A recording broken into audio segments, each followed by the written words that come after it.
Hello students, पिछले lecture में हमने नागार्जुन को डिटेल में पढ़ा था कि उनकी क्या क्या जीवन में उन्होंने क्या क्या किया, क्या क्या उनकी रचनाएं थी और किस किस से उन्हें प्रभावित हुए, कौन कौन से जो रचनाएं उन्होंने लिखी और कहाँ कहाँ वे घूमने गए। बहुत सी ऐसी बातें जो उनके जीवन में घटित हुई वो सब हमने पढ़ी। आज हम पढ़ेंगे इनकी काव्यगत विशेषताएँ कि इनकी काव्य में ऐसी कैसी कौन कौन सी विशेषताएँ हैं जो उनके काव्य में उभर कर आई हैं। जैसे कि हम जानते हैं कि काव्यगत विशेषताओं में दो तरह की विशेषताएं होती हैं, भावपक्षीय और कलापक्षीय विशेषताएं। तो पहले हम लेंगे भावपक्षीय विशेषताएं। तो सबसे पहला जो पॉइंट है उसमें व्यक्तिक भावनाएं। कवि नागार्जुन जो हैं वो व्यक्तिक अभावों, कष्टों और संघर्षों से जुड़े हैं। व्यक्तिक समस्याओं को उनके काव्य में यथातथ दृष्टिगत किया जा सकता है। मतलब उनके काव्य में जैसा कि उनके जीवन में घटित हुई जो घटनाएं उनके जीवन में घटित हुई उससे उनका जो कृतित्व है बहुत अधिक प्रभावित हुआ। जिस तरीके के अभाव और कष्टों और संघर्षों को उन्होंने देखा, जिनसे वो जुड़े, उन्हीं सबको उन्होंने अपने काव्य में स्थान दिया। जैसे कि एक कोटेशन के माध्यम से समझ सकते हैं कि पैदा हुआ था मैं दीनहीन अपठित, कृषक कुल में आ रहा हूँ पिता अभाव का, आसव ठेठ बचपन से, मेरा शुद्र व्यक्तित्व रुद्र है सीमित है। तो इन लाइनों से हम समझ सकते हैं कि उनकी जो अभाव, जो भी संघर्ष उन्होंने अपने जीवन में देखा, उसका पूरा प्रभाव उनके कृतित्व पर पड़ा। और नेक्स्ट है यथार्थवादी चेतना। यथार्थवादी चेतना के लिए स्वयं कवि क्या कहता है उसे हम उन्हीं के शब्दों में देख लेते हैं। प्रतिहिंसा ही स्थायी भाव है मेरे कवि का, जन जन में जो ऊर्जा भर दे मैं उद्गाता हूँ उस रवि का। तो जो नागार्जुन है वो यथार्थवादी चेतना और जनता के साथ उनका जो जुड़ाव है ये उनके जो कविता है हरिजन गाथा, इसमें बहुत अच्छी तरीके से देखा जा सकता है। तो जैसे कि हमने अभी देखा कि इनके जीवन में जो संघर्षपूर्ण बातें हुई, जो संघर्षपूर्ण घटनाएं हुई, जो अभाव इन्होंने देखा, उससे इनके जो जीवन और उनके कृतित्व में यथार्थवादिता का उदय हम देखते हैं और वो ही जो प्रभाव है इनके कृतित्व पर दिखाई देता है और वो स्पष्ट दृष्टिगोचर भी होता है यथार्थता का, कि इन्होंने यथार्थता का चित्रण किया है। किसी तरह की कल्पना या जिस तरह के कवि जैसे कहते हैं कि प्रकृति से संबंधित जो कल्पना की चीज़ जो कवि अक्सर इस्तेमाल करते हैं वो उनके कृतित्व में नहीं दिखाई देती। इनके कृतित्व में यथार्थवादी चित्रण ही ज़्यादा दिखाई देता है। तो नेक्स्ट है संगीतात्मकता। तो नागार्जुन के काव्य में संगीतात्मकता पुट भी दृष्टिगत है। ऐसा नहीं है कि सिर्फ उन्होंने यथार्थवादी और व्यक्तिगतवादी ही रचनाएं लिखी हैं, उनके रचनाओं में संगीत का भी बहुत प्रभाव पड़ा है। जैसा कि हम देख लेते हैं, फिलहाल नुच गए हैं पंख, छटपटा रहा है अमन का कबूतर। तो इस प्रकार की जो लाइनें हैं इससे हमें पता चलता है कि उनके जो कृतित्व हैं उस पर संगीत का भी बहुत अधिक प्रभाव पड़ा है और जो उनके इस प्रकार की रचनाएं भी उन्होंने लिखी हैं जिसमें उन्होंने संगीत को महत्व दिया है। नेक्स्ट है व्यंग्यात्मकता। तो व्यंग्यात्मकता भी इनकी काव्य की एक विशेषता है जिसके अंतर्गत इन्होंने व्यंग्य से संबंधित रचनाएं भी लिखी हैं। ये नागार्जुन की घुमकड़ी से सहज संस्कार और आलोचनात्मक विवेक अभावग्रस्त जीवन से प्राप्त हुए। उनके जो भी संस्कार हैं, जो भी उनका आलोचनात्मक विवेक है, जिस भी दृष्टि से वो जीवन को देखते हैं, वो सब उनके अभावग्रस्त जीवन का परिणाम है।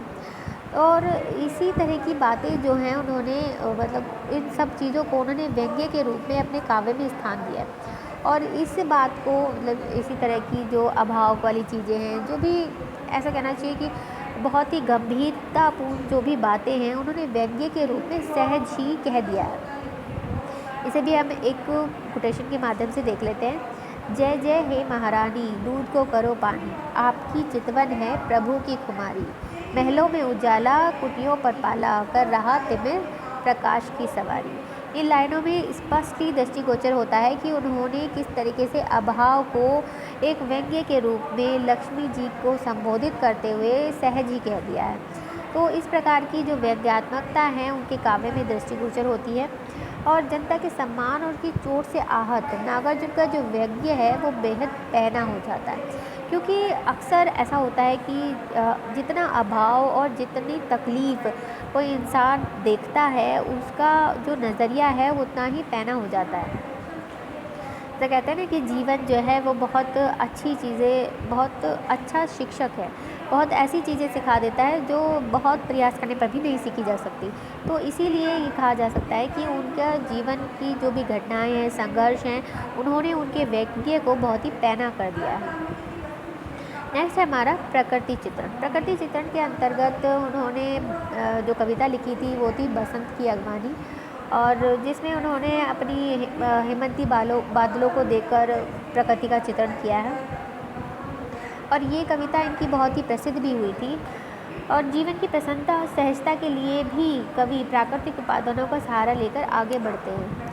अक्सर ऐसा देखने को मिलता है कि प्रकृति जो है वो ऐसा नहीं है कि सिर्फ निराशा ही प्रदान करती है, बल्कि उसके बहुत से उपादान ऐसे भी हैं जो हमें प्रसन्नता और जीवन की तरफ ले जाते हैं। तो वो तो अपना अपना नज़रिया है कि हम क्या देखते हैं, क्या सोचते हैं और क्या समझते हैं। बहुत से बार ऐसा हो जाता है कि प्रकृति के एक ही उपादानों से हम निराशा भी देख लेते हैं और प्रसन्नता भी देख लेते हैं। तो ये नज़रिए का फ़र्क है। तो जैसा कि हमने देखा कि नागार्जुन का जीवन जो है वो अभावग्रस्त था, लेकिन उसके बाद भी उन्होंने ऐसा नहीं है कि प्रकृति को के तरफ प्रकृति से संबंधित कोई रचना नहीं लिखी। उन्होंने प्रकृति से भी बहुत कुछ सीखा और जीवन के प्रति अग्रसर होने का मंत्र जो है उन्होंने प्रकृति से लिया और जीवन में आगे भी बढ़े। ऐसा नहीं है कि खाली संघर्ष को देखकर वो अपनी ज़िंदगी में वहीं रुक गए, उन्होंने आगे भी बढ़ा। नेक्स्ट अब ले लेते हैं हम कुछ उनकी कला पक्षीय विशेषताएं। कला पक्षीय विशेषताओं के अंतर्गत जो विशेषताएं आती हैं वो व्याकरण से संबंधित होती हैं, जैसे कि किस प्रकार की भाषा है, कैसे छंद हैं, अलंकार कौन से इस्तेमाल किए गए हैं और शैली कैसी है। तब देख लेते हैं कि नागार्जुन की जो भाषा है वो किस प्रकार की है। तो नागार्जुन की जो कविता है वो संपूर्ण हिंदी प्रांत और देश की कविता है। मूल रूप से ये मैथिली भाषी है, जैसे कि ये बिहार से संबंधित रखते हैं, तो वहाँ की जो भाषा मानी जाती है वो मैथिली होती है और मैथिली के अंतर्गत ही इन्होंने बहुत काव्य की रचना की है और मूल रूप से ये मैथिली भाषी है। प्रारंभ में इन्होंने अवधी और ब्रज में भी काव्य रचना की। पाली, प्राकृत और बांग्ला पर नागार्जुन का पूर्ण अधिकार था। जैसे कि हमने जब इनका जीवन परिचय पढ़ा था तब हमने देखा था कि इन्होंने इनका बहुत सी भाषाओं पे पूर्ण अधिकार था, जैसे कि पाली, प्राकृत और बांग्ला। इनका जो अधिकांश जनवादी काव्य है वो खड़ी बोली हिंदी में लिखा गया है और इनकी कविता में तत्सम, अंग्रेजी आदि पदावली का प्रयोग भी देखा जा सकता है। साथ ही उक्तियों में रमणीयता प्रदान करने के लिए भाषा के लाक्षणिक अर्थ को भी मुहावरों के माध्यम से प्रस्तुत किया गया है। अब बात कर लेते हैं इनकी छंद के बारे में। तो छंद इन्होंने दोनों ही तरह के इस्तेमाल किए हैं, छंद बद्ध भी और छंद मुक्त भी। इन्होंने ऐसा नहीं किसी एक छंद के रूप में ही काव्य लिखा है, इन्होंने दोनों ही प्रकार के काव्य की रचना की है। इस संबंध में एक कोटेशन है जो अजय तिवारी जी ने इनके बारे में कहा है कि उनकी चित्रकला की विशेषता यह है कि विभिन्न तत्व एक गतिशील संबंध में दिखाई देते हैं और संबंध जड़ और स्थिर नहीं। तो ये अजय तिवारी जी ने इनकी एक तरीके से प्रशंसा ही की है। अब आगे देख लेते हैं अलंकार। नागार्जुन का काव्य जो है उसमें उपमा, अनुप्रास, अतिशयोक्ति, अनियोक्ति, मानवीकरण आदि अलंकारों का प्रयोग यथातथ द्रष्टव्य होता है। शैली के अंतर्गत इन्होंने प्रतीकात्मक, भावात्मक, व्यंग्यात्मक, संवाद, संबोधन आदि विभिन्न शैलियों का प्रयोग किया है। तो निष्कर्ष रूप में हम कह सकते हैं कि काव्य चेतना से परिपूर्ण नागार्जुन का जो कलात्मक स्तर है वो सूक्ष्म, मूर्त और सहज संप्रेषणता का गुण रखता है। ये तो थी इनकी काव्यगत विशेषताएं, जिसके अंतर्गत इनकी भावपक्षीय, कलापक्षीय दोनों ही विशेषताएं आ गई हैं। अब हम बात कर लेते हैं इनकी कविताओं के बारे में जो कि हमारे कोर्स में लगी हैं, जो कि 3 है: सिंदूर, तिलकित भार, बादल को घिरते देखा है और अकाल और उसके बाद।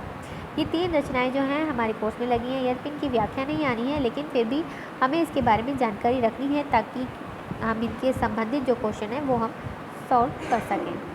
तो सिंदूर तिलकित भार जो है वो इनकी एक ऐसी रचना है जिसके अंतर्गत इन्होंने अपनी जो अकेलेपन और दुख के बारे में इन्होंने बताया है। इसमें ये कविता 3 खंडों में रचित है। पहले खंड में इन्होंने अकेलेपन को और दुख के बारे में बताया है। दूसरे खंड में इन्होंने अपनी पत्नी जो कि गांव में है और उस गांव का उन्होंने पूरा सामाजिक और प्राकृतिक विवरण इस कविता में किया है। और आगे इन्होंने तीसरे खंड में इन्होंने अपनी पत्नी जिसके सिंदूर के तिलक लगे ललाट की स्मृति से कवि को जो कवि ने अपनी जो चेतना है, अपनी जो एक तरह से स्मृतियाँ हैं, उसका वर्णन किया है। नेक्स्ट है हमारी बादल को घिरते देखा है। बादल को घिरते देखा है, जैसे कि आप देख रहे हैं, ये 1938 में इसका क्या कहना चाहिए प्रकाशित हुई है। और इसके अंतर्गत इन्होंने एक प्रकृति से संबंधित बातें कही हैं। और इसमें शीतल जो प्रकृति का संबंध है, अनुभूतियों से संबंधित जो प्रकृति है, उससे संबंधित नागार्जुन ने कविताएं लिखी हैं। और इसमें कवि ने पवित्र सफ़ेद पर्वतों की चोटियों पर कवि ने बादलों की जो छवि देखी उसका वर्णन किया है। और इसमें मोती जैसे शीतल महीन कण मानसून उपजे देखे हैं, इस प्रकार की इन्होंने रचना इसमें की है। बेसिकली जो है इन्होंने जैसे कि शीर्षक दिया है उसी से संबंधित ये रचना है। और नेक्स्ट जो हमारी पोयम है वो है अकाल और उसके बाद, जो कि 1952 में प्रकाशित हुई थी। और इसके अंतर्गत इन्होंने अकाल के वक्त का एक मार्मिक चित्रण प्रस्तुत किया है, जिसके अंतर्गत उन्होंने, वैसे तो एक छोटी सी कविता है जिसमें दो पैराग्राफ में इन्होंने अकाल से पहले की बातें लिखी हैं और 2 पैराग्राफ में अकाल के बाद की। अकाल से पहले मतलब जब अकाल चल रहा है उस वक्त, और अकाल ख़त्म होने के बाद। तो इसमें इस पोयम में इन्होंने ये बताया है कि अकाल से केवल और केवल मानव ही प्रभावित नहीं होता, बल्कि मानव से जुड़े हुए जो पशु हैं, जो उसके आधार पर पलते हैं, वो भी प्रभावित हो रहे हैं।